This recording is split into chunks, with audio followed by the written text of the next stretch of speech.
अस्सलाम वालेकुम beautiful people, welcome back to my channel. कैसे हैं आप सब लोग? मैं अल्हम्दुलिल्लाह बिल्कुल ठीक ठाक हूँ। बहुत ही मज़े की ये वीडियो है। उससे पहले क्यों ना कपड़े चेंज कर लिए जाए। तो देखिए फिर मैजिक करती हूँ मैं और यूँ कपड़े जो है वो चेंज हो जाएंगे। ये कितनी आसानी से हो गया ना। काश हमारे सारे काम ऐसे ही आसानी से हो जाया करें। आज हम जा रहे हैं पेरिस, यानी कि फ़्रांस। पेरिस इतना फेमस हो चुके हैं ना, फ्रांस का सिटी है, लेकिन बहुत से लोग बेचारे जो है ना वो थोड़ा सा कंफ्यूज भी हो जाते हैं। मेराज जैसे, मेराज कहता था फ्रांस किधर है, पेरिस किधर है। आज हम जा रहे हैं फ्रांस। उसके लिए हमने अर्ली मॉर्निंग घर से निकलना था। हमारे घर से जिस डेस्टिनेशन पे हमने जाना था वहाँ तक का रास्ता था, हमें लगने थे तकरीबन 5 से 6 घंटे। और फिर 5 घंटे थे। हमने डायरेक्ट यहाँ से जाना था मेरे बाबा के पास, तो वहाँ तक का जो था सफ़र वो 5 घंटे का था। तो उससे आगे अगर कहीं पे भी हमने अगर जाना था या कुछ भी, तो वो फिर प्लस उसके सारा एक्स्ट्रा था उसका सारा सफ़र। बच्चे जो है वो गाड़ी में बैठ चुके थे। सुबह सुबह 5 बजे तकरीबन मैं जागी थी। हल्का फुल्का, इतनी जल्दी दिल तो करता नहीं कुछ खाने पे। और हमारा यही दिल था कि अर्ली मॉर्निंग जाते हैं और तकरीबन 10 से 11 बजे तक हम वहाँ पे पहुँच जाएंगे ना। इतना टाइम जो है वो रास्ते में ना वेस्ट हो, क्योंकि फ्रांस में गाड़ी चलती ही नहीं। इतनी मुश्किल लाइफ लगती है ना फ्रांस में। मतलब रहने के लिहाज से इतना रश होता है, इतना रश होता है। आप गाड़ी पे जब होते हैं तो आपकी गाड़ी स्पीड तो पकड़ती ही नहीं ना।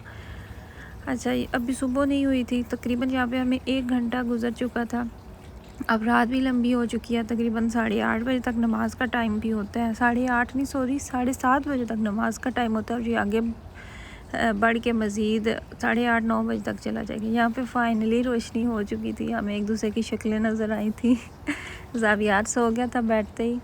बच्चों ने भी कुछ नहीं खाया था। इनके लिए मैंने नाश्ता जो है ना वो साथ ही कुछ हल्का फुल्का मैंने रख लिया था कि अगर इनका मूड हुआ तो।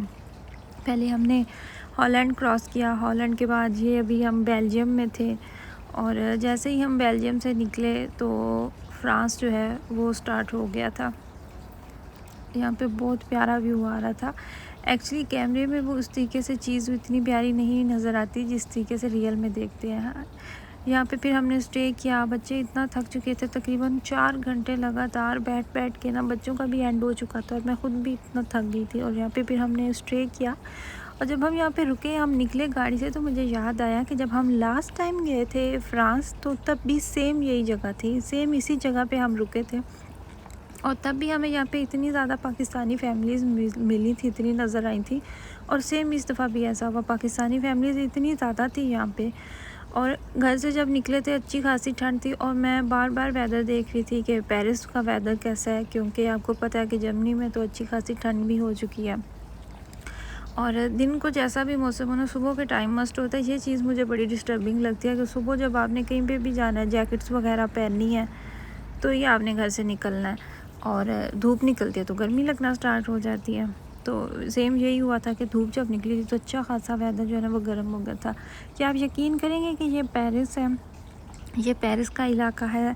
और यहाँ पे इतने पाकिस्तानी थे। ओपन मार्केट भी लगी हुई थी, शलवारें कमीज़ें, और लेडीज़, मर्द अफ़गानी, उन्होंने भी शलवारें कमीज़ें पहनी होती थी। पाकिस्तानी उन्होंने भी, अरबी जो है वो भी, और जो काले हैं वो अपने मुल्क का लिबास पहने होते हैं। यहाँ पे फाइनली फिर जी मैं अपने बाबा को मिली थी इतने अरसे बाद। मेरे ख्याल से 2018 में हमारी मुलाकात हुई थी और उसके बाद आज फिर मैं मिली थी। और वो भी बहुत एक्साइटेड थे और मैं इतना इमोशनल हो गई थी। ज़ावियार को उठाने की कोशिश कर रहे थे, ज़ावियार जा ही नहीं था रहा। ज़ावियार की पहली मुलाकात थी उनके साथ। फ्रांस जाने की खुशी एक तरफ थी, लेकिन अपने बाबा से मिलने की खुशी, एक्साइटमेंट जो है ना वो एक तरफ थी।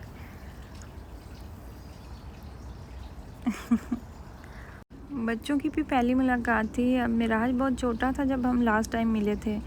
मेरे ख्याल से ज़ावियार से थोड़ा सा बड़ा था, या इस जितनी उसकी भी एज थी।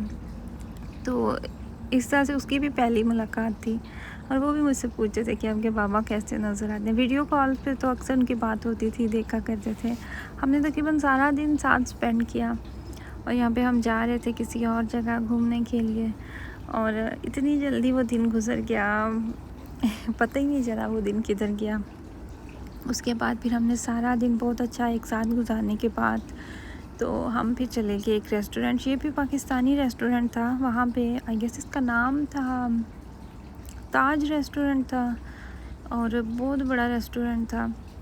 और यहाँ पे ये सब इनकी खाने की वैरायटी थी, बुफे सिस्टम था, पर पर्सन कुछ थे इनके चार्जेस, और फिर बच्चों के भी जो कि नॉर्मली होता है बुफे के हिसाब से। अगर आप खाने के साथ एक्स्ट्रा एक नान आपको मिल रहा था सिंपल जो आपको दिया जाता था, उसके बाद अगर आपने कुछ लेना था तो वो फिर एक्स्ट्रा उसके चार्जेस थे। और सेम इसी तरह से पानी भी वो आपको पहले देते हैं, और फिर एक्स्ट्रा जब आप कोई कोल्ड ड्रिंक वगैरह लेते हैं तो वो फिर आपने एक्स्ट्रा उसके लिए पे करना होता है।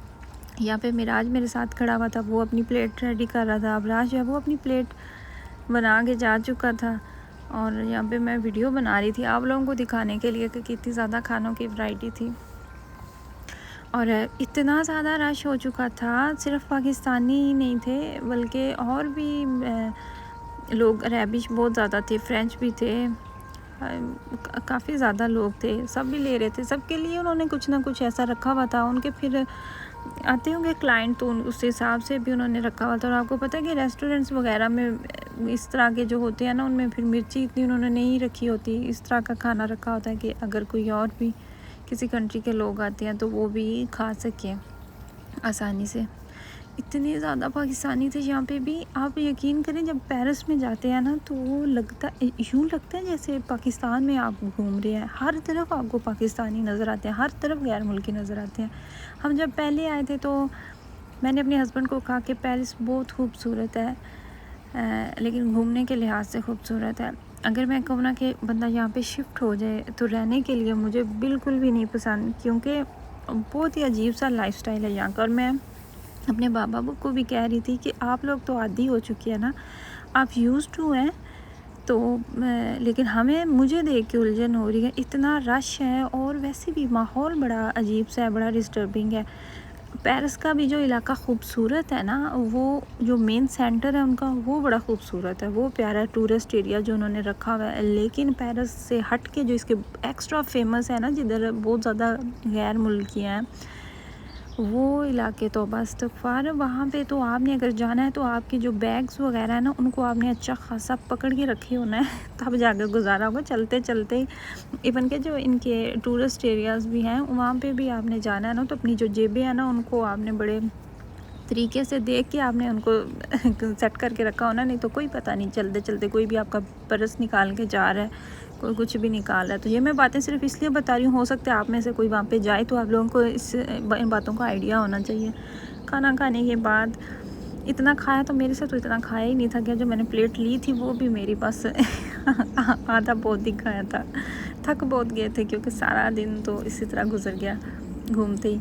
तो यहाँ पे फाइनली मीठे में वैरायटी थी। मीठा तो वैसे भी नहीं खाया जाता, मीठे के मामले में मैं वैसे भी बहुत बुरी हूँ। यहाँ पे सारी उन्होंने एक्स्ट्रास जो है ना, सैलड और सॉसेस वगैरह रखी हुई थी, जो इन्होंने मिंट की बना के रखी हुई थी ना, अस्तगफिरुल्लाह, जितनी उसमें मिर्ची थी। मैंने तो वो गलती से फिर थोड़ी सी ली थी, वो जो मैंने थोड़ी सी ली थी ना वो भी मेरे से खाई नहीं थी गई लेकिन ओवरऑल बहुत अच्छा था, सारा इन्वायरमेंट उनका बहुत अच्छा था और बहुत मज़ा आया था। आई होप कि आपको मेरी वीडियो अच्छी लगी होगी। दुआ में याद रखिएगा। अल्लाह हाफिज़।